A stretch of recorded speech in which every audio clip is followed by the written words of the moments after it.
할렐루야. 하나님의 은혜가 이 시간 우리들 모두에게 임하기를 주의 이름으로 축원합니다. 영상으로 예배하는 성도님들도 은혜 많이 받으시기 바랍니다. 오늘 말씀의 제목 한번 따라 하시다. 하나님은 준비시키는 분입니다. 믿음 되길 바랍니다. 올 한 해도 하나님의 은혜가 여러분들 각자에게, 또 여러분들 가정에게, 또 여러분들 자녀에게, 또 여러분들 다니는 직장에 충만하기를 주의 이름으로 축원합니다. 개인의 인생도 그렇고 교회 역사도 이제 한 해가 마무리되고 또 새롭게 해서 횟수가 하나씩 늘지요.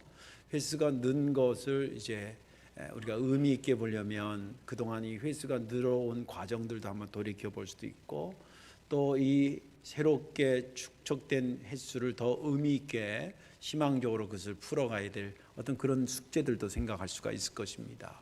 우리 교회 역사가 83년인데 이게 어느 날 누워서 떡 먹기 하다가 83년이 된 것은 절대 아닐 것입니다. 오늘까지 온 것을 돌이켜보면 매 순간순간마다 준비시키시고 이루시고, 준비시키시고 이루시고, 이런 선순환 고리에 오늘의 이 모습을 이루게 된 것입니다. 여러분들 개인적으로도 오늘 설교를 듣기 전에 여러분들 인생을 한번 돌아가 보면서 올해 이제 몇 살이 되신 분인데 거기에 자기 인생에 걸어온 과정을 이렇게 보면 하나님이 준비시키시고 이루시고 이런 순환고리를 발견하게 될 것입니다. 제 간증을 잠깐 드리면, 제가 87년도에 25 후반부에 처음 목회를 나갔습니다. 처음 목회를 나가서 5년 동안 하나님은 한 영혼이 얼마나 소중한가를 저에게 아주 뼈저리게 교육시켰습니다.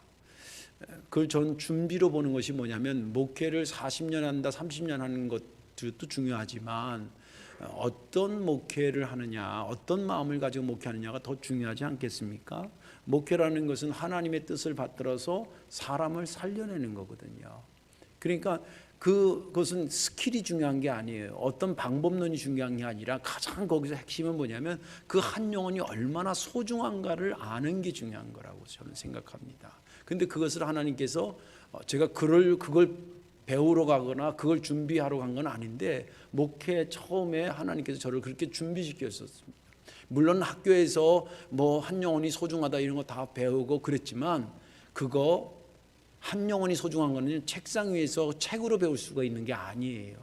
실제 나가서 정말 한 영혼 데려다가 예수 믿게 하고 교회 예배 참여하게 하고 모시러 가고 신방 가고 이러면서 터득되는 거지, 그냥 책장 넘겨가지고 한 영혼이 소중하다 수백 번 수천 번 읽어도 안 되는 거예요. 저쪽에서 처음 목회 나갔을 때 정말 3-4명밖에 안 되는 교인들 중에서 동네에 어떤 일이 가끔 있냐면요, 이제 봄하고 가을 때 결혼 시즌이 많이 있잖아요. 그 마을 중앙에 버스가 한 대 들어왔다 그러면 그 버스는, 저는 버스가 아니라 진공청소기예요. 동네 사람 다 빨아가지고 가요. 그 동네 한 40-50가정 됐는데 뭐 친인척 뭐 옛날부터 같이 살았던 인맥 정 뭐 이래가지고 결혼식 하면 다 가요. 애부터 어른까지 다 가요. 그 습관이, 이게 동네 마을 주일날 예배 전에 이렇게 동네 마을 그 슈퍼인데를 보는 거예요. 차가 없으면 오늘 좀 몇 명이 오겠구나. 그리고 차가 섰다 그러면 이거 어떻게 하지 그런 거예요. 그래도 어쩔 때는 한 명이라도 오고 그랬는데, 그날따라 예배 시간이 5분도 안 남았는데 그 버스 와 있다가 간 다음에 아무도 안 오는 거예요. 그 당시 제가 결혼이라도 했었으면 집사람이라도 앉혀놓고 예배를 드리는데 총각이었거든요. 텐트를 쳐놓고 교회는 마련해 놔가지고 예배를 드리고 있었는데 그날따라 아무도 없는 거예요. 야, 세상 말로 환장하겠더라고요. 그래서 어떻게 예배 한 5분 전에 나가서 막 찾았더니 중학생애가 늦잠 자는 바람에 못 간 애가 하나 있었어요. 그 이름도 잊어버리잖아요. 김봉춘이라고. 그래서 제가 영어도 가르쳐주고 막 이랬거든요. 그래서 야, 봉춘아, 너 전사님하고 예배하자. 오늘따라 아무도 안 왔어. 너까지 안 오면 안 돼. 그리고 예배 마치고 전사님하고 맛있는 거 먹자. 우리 꼬시고 막 감언이설 해가지고 개를 하나 다 가두대 놓고 그리고 예배를 드린 적이 있어요. 지금 생각하면 걔한테 굉장히 미안해. 걔도 얼마나 뻘쭘했겠어요, 그죠?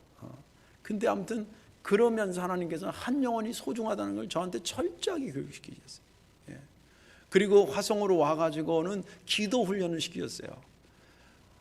아니 제가 나름대로 설교도 준비하고 학교에서 제대로 배우고 다 뭐 교단에서 요구하는 시험 다 패스하고 논문 다 패스하고 목사가 됐는데, 그러면 교인들이 막 벌떼처럼 와야 될 거 아니에요? 벌떼처럼 오기는 한 명도 안 오는 거예요. 이 뭐가 원인이 있나 고민하다가 선배 목사님이 하는 말이, 기도해야 된다는 얘기를, 사실은 기도해야 된다는 얘기를 안 들었겠어요? 안 배웠겠어요? 학교에서도 뭐 교회에서도 수없이 배웠지요, 들었지요. 근데 목회 현장에서 정말 기도해야 된다는 걸 깨닫고 그때 가르침을 받아서 그때부터 해마다 기도원 관계 한 30여 년째 거룩한 습관이 됐어요. 그리고 35 정도 돼가지고는 하나님께서 성전 짓는 거를 준비시키시고, 40대에서는 선교하는 데 준비시키시고, 그리고 40대 중반 됐는 데는 뭘 준비시켰냐면, 어느 날 새벽에 기도하는데 갑자기 저한테 하나님께서 그러는 거예요.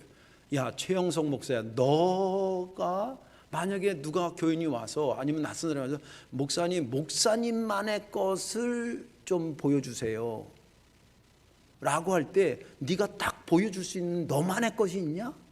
질문이 갑자기 떠올랐어요. 그때는 어디에서 저한테 청빙이 들어오는 그런 때도 아닌데, 그리고 생각해보니까 뭐 기본적으로 설교하고 신방하고 기도하는 건 누구든지 하잖아요. 근데 나만의 것이 뭘까를 고민하기 시작했어요.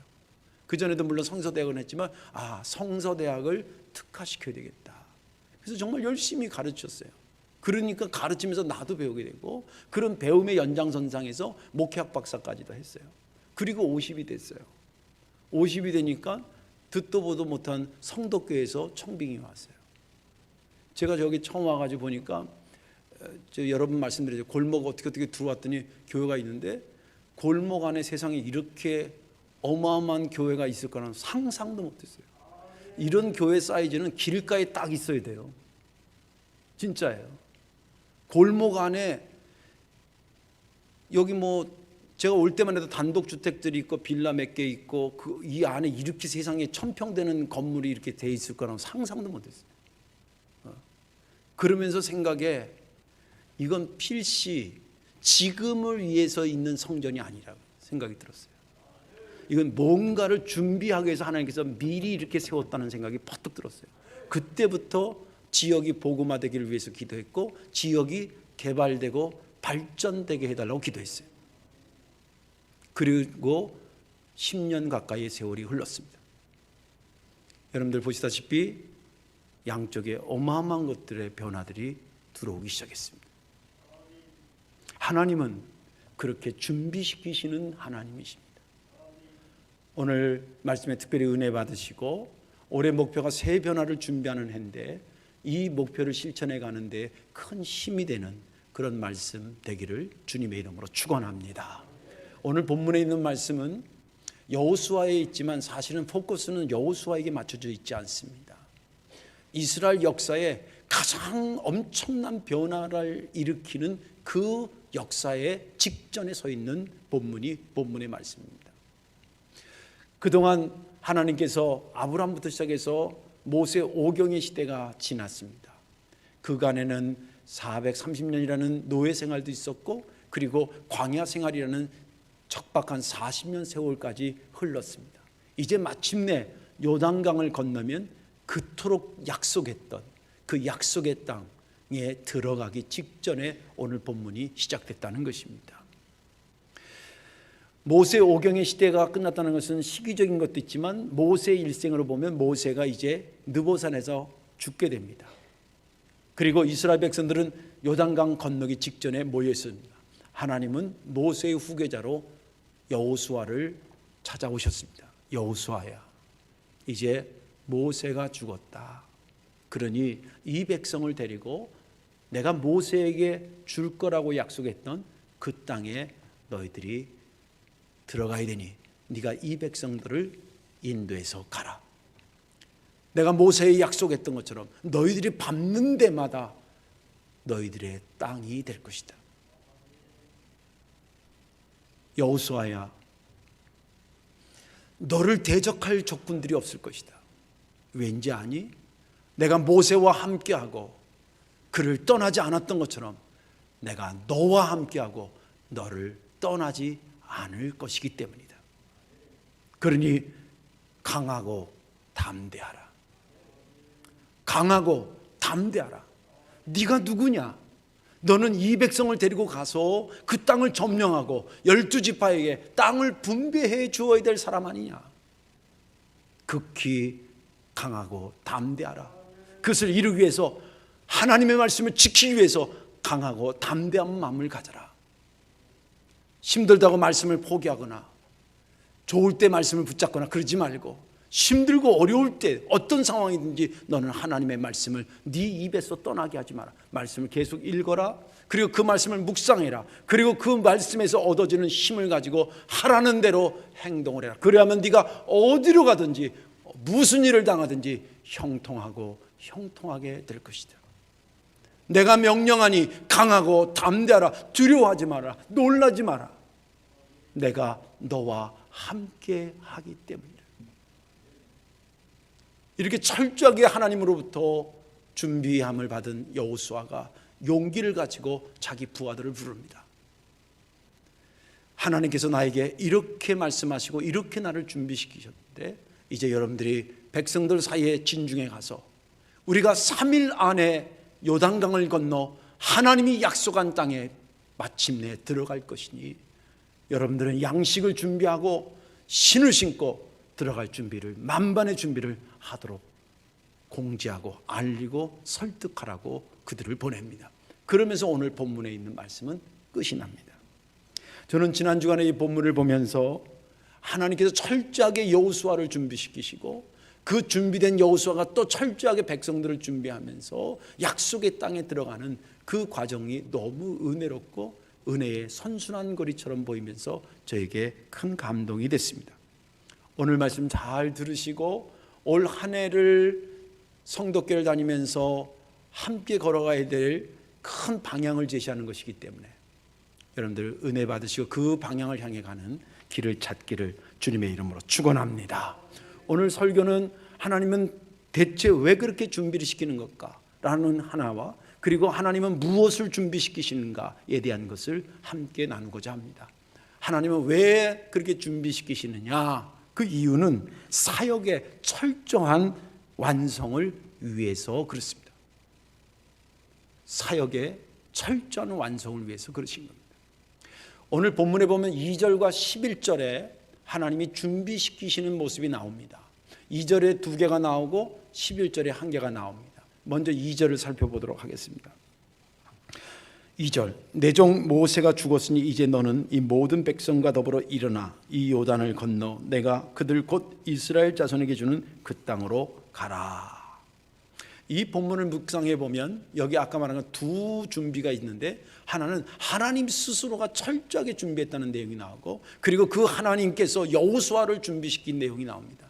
하나님이 스스로 철저하게 준비했다고 하는 것은 뭐냐면, 모세는 죽었지만 모세에게 하나님께서 지시한 계획은 죽지 않고 계속 진행형이었다는 겁니다. 사실은 이것은 모세에게 하면서 처음 시작된 게 아니라 이스라엘 역사에 보면 이미 아브라함 시대, 학자마다 아브라함 시대를 서기전 2000년을 보기도 하고 1700년을 보기도 하고 의견인데, 대략 잡아서 1000년 가까이 이 약속을 계속 유지시켜 오는 겁니다. 여러분들, 사람들이 누구든지 다 계획은 연초면 세워요. 연초되면 계획을 세우는 게 나쁜 건 아니라 또 세워야죠. 그런데 중요한 거는 계획을 계속 지속하고 있냐고 더 중요한 거예요. 그래서 작심삼일이라고 들어보셨어요? 작심은 했는데 며칠을 못 넘기면 3일을, 그거 안 된다는 거예요. 하나님께서 모세는 죽었지만 하나님의 계획은 죽지 않은 겁니다. 이것은 하나님 스스로가 준비하시는 겁니다.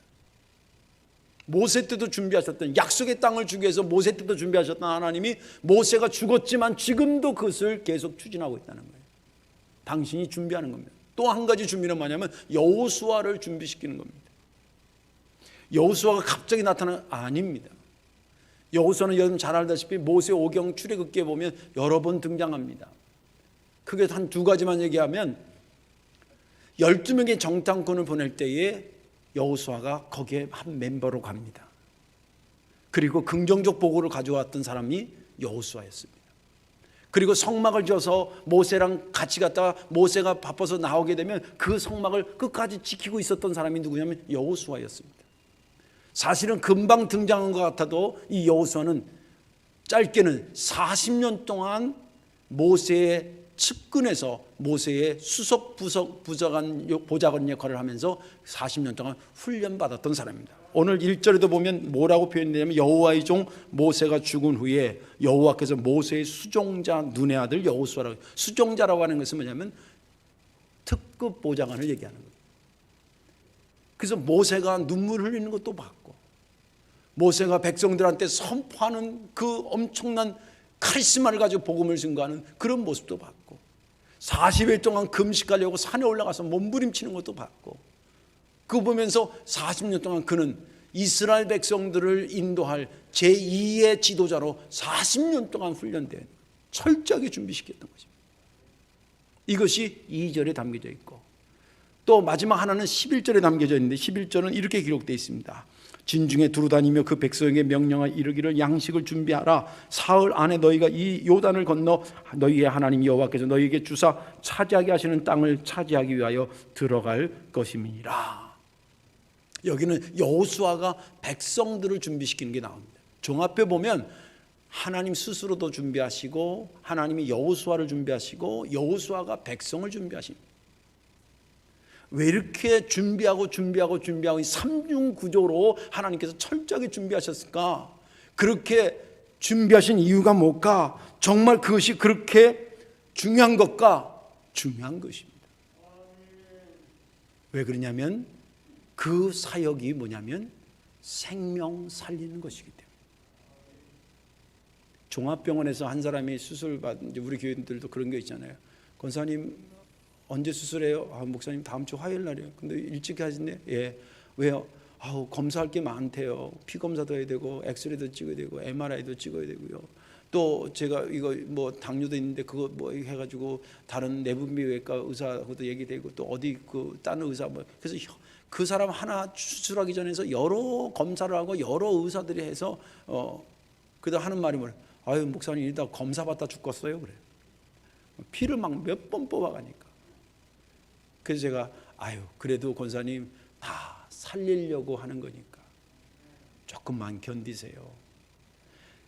한 사람을 살리기 위해서도 여러 차례 검사하고 의사들이 모여서 회의하고 그리고 수술을 하는 거예요. 여러분들 육신의 생명도 너무 중요하지만 영혼의 생명은 더 중요한 거 아닙니까? 그러니 영혼 살리는 그것이 잘 되면 좋고 안 돼도 할 수 없고 이런 일이냐 이 말이에요. 절대 그런 일이 아니지 않습니까? 예. 이것은 철저하게 완성되어야 될 일이래요.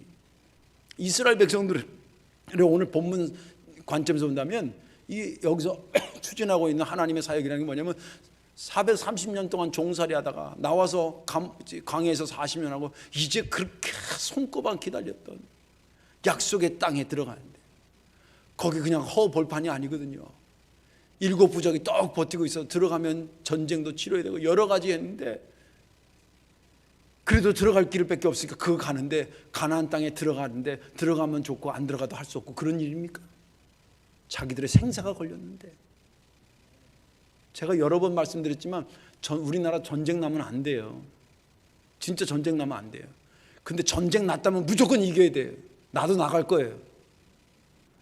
근데 나라에서 나이가 많다고 오지 말라 그럴까 보래. 아, 신정은 진짜 그래. 왜? 이건 돼도 되고 안 돼도 할 수 없지. 이런 일이 아니에요. 이스라엘 민족한테는 생명이 걸린 문제고 나라의 앞날이 걸린 문제이기 때문에 반드시 들어가야지. 들어가다 말든지 뭐 들어가면 좋고 안 들어가면 말고 이럴 일이 아니라 이 말이에요. 예. 그래서 이 일을 철저하게 준비하시고 또 준비시키고 그러셨던 겁니다. 예수님도 제자들을 3년 동안 철저하게 준비시켰습니다. 제가 계산을 해봤어요. 설교 준비하면서 학부 4년, 대학원 3년, 뭐 박사과정 3년, 뭐 2년 3년 이렇게 해서 교수님한테 학점 받는 거 이렇게 계산해봤어요. 왜냐하면 1시간이 한 학점이거든요. 이렇게 계산해 보니까 3년 동안 예수님이 제자들한테 교육시켰던 시간보다 작아요. 잘해야 비슷해. 근데 3년 기간은 짧은데 이게 왜 기냐면 주님은 같이 자고 같이 먹고 같이 걸어가고 같이 기적을 이루고 3년 동안 같이 살았어요. 그러니까 하루 24시간 곱하기 3년을 곱하니까 한 2만 시간 이상 되더라고요. 이것처럼 철저하게 교육시킨 게 어디 있어요? 왜 그랬을까요? 영혼 구원하기 위해서 복음 증거하는 것이 되면 좋고 안 되면 할 수 없는 그런 일입니까? 아니잖아요. 아니잖아요. 여러분들 우리 교회 주변을 한번 보십시오. 많은 변화가 일어납니다. 지금 내년만 되면 5천 세대면 아이들 2명까지 해서 곱하기 하면 2만 명이 유입돼요. 그 중에 다 예수 믿겠어요? 안 믿는 사람이 있을 거 아닙니까? 그러면 그 안 믿는 사람들 구원 받으면 좋고 안 믿어도 할 수 없고 그런 거 아니잖아요. 어쩐지 한 명이라도 구원해야 되잖아요. 그들이 설령 안 믿는다, 물론 전도한다고 다 되는 건 아니지만 그렇다고 해서 그것을 바라보면서 아파트가 올라갔네, 야 멋있겠네, 몇 평짜리래, 어이 그 얼마래, 이거 정도 알고 있는 것은 하나님의 사람의 백성이 해야 될 것은 아니잖아요. 이렇게 온다는데 안 될 때 안 되더라도 우리가 영적으로 준비해서 어떻게 한 영혼이라도 더 구원하려고 하는 거, 그거 준비하는 것이 하나님의 자녀의 자세 아니겠냐. 일단은 몸부림쳐야 되지 않겠냐. 반드시 돼야 될 일이기 때문에. 그래서 하나님께서 철저하게 준비시키는 겁니다. 자, 그 다음에 문제는 뭐냐면 그럼 무엇을 준비시키느냐는 거예요. 무엇을? 신앙의식을 준비시키셨습니다. 신앙의식이라는 두 단어가 합쳐진 합성어입니다. 신앙이라는 거와 의식이라는 거. 신앙은 일반 단어로 표현하면 신을 믿고 의지하는 믿음의 형태를 신앙이라고 그러죠. 의식은 삶의 어떤 것을 살아가거나 결정할 때 기준이 되는 생각의 틀을 이름하여 의식이라고 합니다. 시민의식 그러면 시에 사는 백성으로서 적어도 이 정도의 기준은 갖고 있어야 된다. 시민의식입니다. 그런 의미에서 신앙의식이라고 하는 것은 뭐냐면 믿음을 가지고 삶의 현장을 바라볼 때에 갖춰질 생각의 기준을 신앙의식이라고 그런 겁니다. 오늘 본문을 보면 하나님께서 신앙의식을 여호수아에게 준비시킵니다. 그 대표적인 것이 6절과 7절과 9절에 나와 있는 것, 강하고 담대하라는 것입니다. 이 말씀은 하나님께서 이스라엘 백성들 가나안 땅에 들어갈 때 여호수아를 준비시키시면서 3번이나 얘기하세요. 강하고 담대하라. 강하고 담대하라. 내가 명령한 거 아니냐. 이렇게까지 얘기한 거 보면 여호수아는 반드시 강하고 담대한 것이 너에게 뿌리 내려져 있어야 된다는 거예요. 자, 질문 한번 할게요. 강하고 담대하라는 말은 믿음입니까? 신앙의식인 겁니까? 정답부터 말하면 이것은 믿음이 아니라 신앙의식입니다. 그럼 믿음이 뭐냐? 5절에 나와 있습니다. 5절 보세요. 내가 모세와 함께 있었던 것 같이 너와 함께 있을 것임이니라. 내가 너를 떠나지 아니하며 버리지 아니하리라. 이게 믿음이에요. 여기 보면 내용이 하나님을 소개하고 있는데 하나님은 어떤 분이냐? 항상 너와 함께하는 분이에요. 너를 떠나지 않는 분이다. 너를 버리지 않는 분이라는 것이 믿음입니다. 그 믿음을 갖고 이제 삶을 봐야 되는데 이 당시의 삶의 현장이 뭐냐면 가나안 땅에 지금 들어가야 될, 여차하면 전쟁도 치러야 될 그러한 상황에 놓여 있는 거예요. 자, 하나님이 나와 함께 하신다, 나를 버리지 않는다, 나를 떠나지 않는다. 이게 믿음의 내용인데 삶의 현장으로 이 믿음의 내용을 가져오려면 뭐가 필요하겠어요? 그러니 강하고 담대하자가 필요했던 거예요. 그게 신앙의식이라 이 말이에요.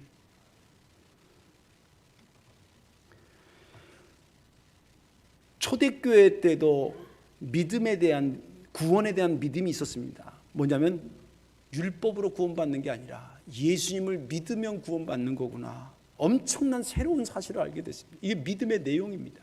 그런데 안타까운 것은 이 믿음의 내용을 갖고 있었음에도 불구하고 신앙의식이 약해서 초반에 문제를 일으킵니다. 문제가 생깁니다. 어떤 문제가 생기냐면 예수 믿으면 구원받는다는 의식이, 믿음이 있는데 그 신앙의식은 어디에 국한되어 있냐면 유대인들만 예수를 믿으면 구원받는다. 이렇게 생각한 거예요. 이게 신앙의식이 잘못된 겁니다. 그런데 고넬료가 이방 사람인데 이 사람이 막 말씀 듣더니 막 방언 터지지요. 그 집안 식구들이 막 방언이 터지죠. 그리고 바울이 막 복음 증거하는데, 이방인들한테 복음 증거하는데 그들이 막 회개하고 놀라운 역사를 일어나죠. 그런 보고를 들으니까 예수님으로 구원받는다라, 예수 믿어야 구원받는 믿음이 흔들리지 않는데 초대교회 때 잘못된 신앙의식을 바꿉니다. 아, 유대인만 아니라 이방인도 구원받는 거구나, 이런 의식을 바꾸면서 어떤 운동이 일어나면, 그렇다면 땅끝까지 가야지. 그 땅끝이 로마든 서만 저기 스페인이든 그쪽까지 가야지. 그래서 간 게 소아시아하고 로마까지 간 거예요. 하나님의 역사는 공중에서 이루어지는 게 아니에요. 하나님의 역사는 우리들의 삶의 현장에서 이루어지는 거예요. 그런데 우리의 삶의 현장에 변화가 일어났어요. 그렇다 그런다면 옛날 갖고 있던 신앙의식 가지고는 안 된다는 거예요. 이 변화를 일으킬 때 믿음은 변하지 않지만 이 변화를 나의 것으로 수용하기 위해서는 새로운 신앙의식이 생겨져야 된다는 거예요. 굉장히 중요한 개념입니다. 이거 준비돼야 된다는 거예요. 이번에 실전상에서도 그거 계속 다룰 겁니다. 여러분들, 우리의 얘기로 한번 돌아보십시오. 우리는 어떤 믿음의 내용을, 누구든지 예수 믿으면 구원받는다는 믿음의 내용을 갖고 있습니다. 할렐루야. 누구든지. 그래서 여기 김 씨도 있고 박 씨도 있고 허 씨도 있고 하 씨도 있고 다 있는 거예요. 최 씨도 있고. 자기 성 안 불렀다고 삐지지 마세요. 다 있는 거예요. 자, 그 내용은 맞는 믿음입니다. 누구든지 예수 믿으면 구원받지. 그런데 거기에서 시작되는 신앙의식은 뭔지 아세요? 누구든지 예수 믿으면 구원받는 데서 우리 교회가 변화돼가지고 누구든지 우리 교회에 들어왔어. 믿는다고 왔어. 그러면 개 취급해야 돼요? 사람 취급해야 될까요?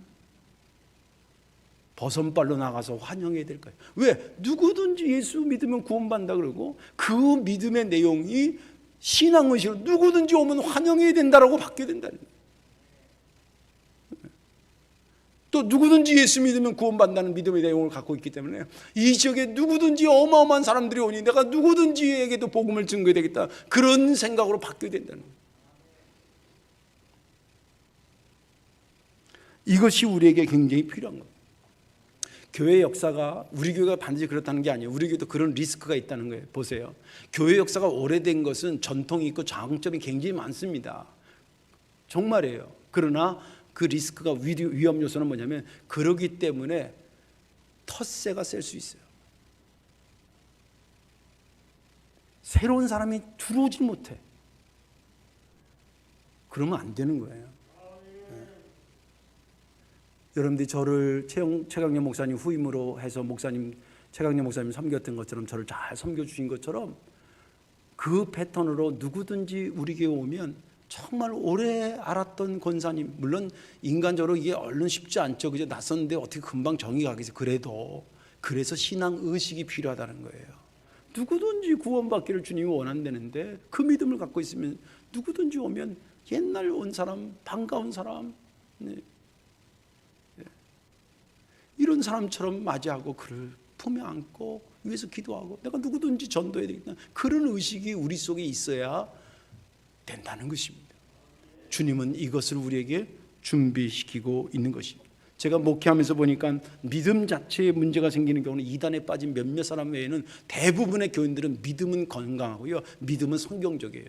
근데 문제가 어디서 생기냐? 신앙의식을 잘못한, 혹은 거기서 잘 제대로 못하는 거예요.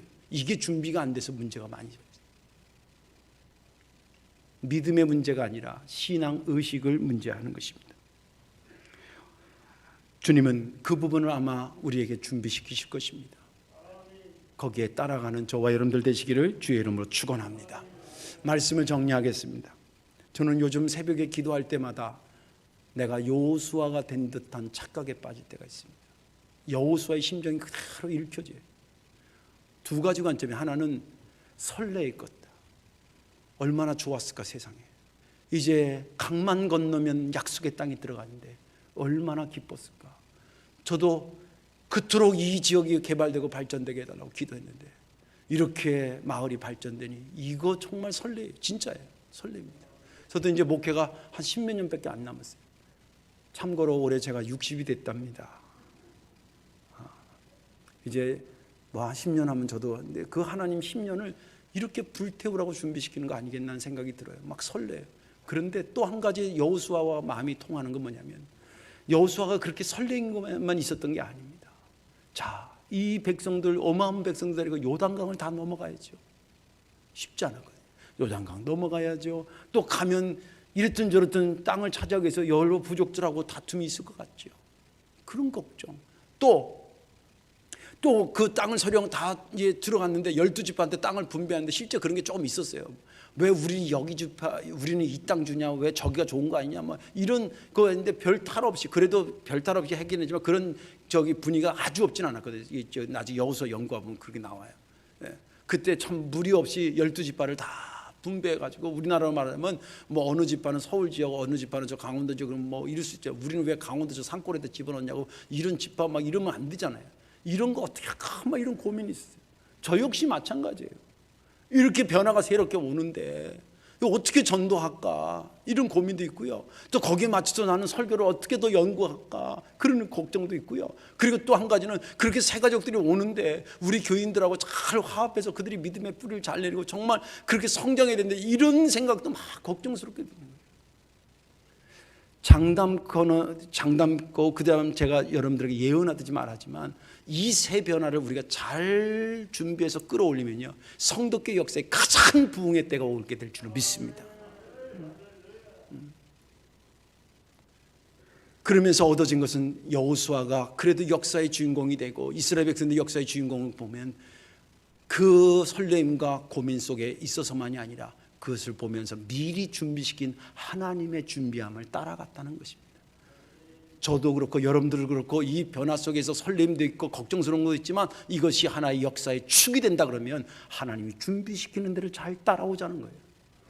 이렇게 하자면 이렇게 준비하고 저렇게 하자면 저렇게 준비를 해서 그 준비로 철저해서 우리 성도교회의 가장 아름다운 역사가 도래하는 그런 시대를 맞이하기를 주님의 이름으로 축원합니다. 기도하겠습니다. 좋으신 하나님, 고맙고 감사합니다. 귀한 말씀 주셨습니다. 우리를 훈련시키시고 우리를 잘 준비하여서 하나님의 생명사역 완수하는 우리 만들어 주옵소서. 예수님의 이름으로 축복하며 기도하옵나이다. 아멘.